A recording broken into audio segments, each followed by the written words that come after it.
Welcome to Luca is a Billionaire, where the only thing I invest in is your answers. You start by protecting your data and ensuring tools are current. Back up your phone and sync your Google account so you can restore if needed. Update the Play Store and the apps that show ads because fixes land in updates. Next, enable developer options and USB debugging only if you plan to use a DB commands. This lets you revoke permissions and uninstall updates safely. Once done, make sure you have a stable Wi-Fi connection to avoid interruptions during the next steps. You'll now reduce targeted ads and cut sources of ad delivery. Open Google Settings and turn off ads personalization, then reset your advertising ID to wipe profile data.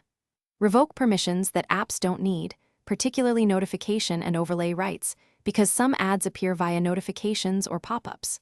Limit background data on heavy ad apps and restrict their access to cellular and Wi-Fi where applicable. Once these changes are in place, make sure to monitor app behavior for 24/48. Finish by blocking ad networks network-wide. Configure a private DNS or use a trusted VPN ad blocker, or apply a modified hosts file if you're comfortable with advanced steps.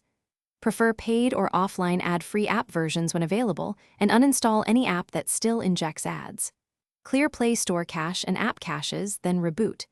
Troubleshooting tip: if ads persist, boot to safe mode to identify the problematic app. Once found, remove it or factory reset only after backing up essential data.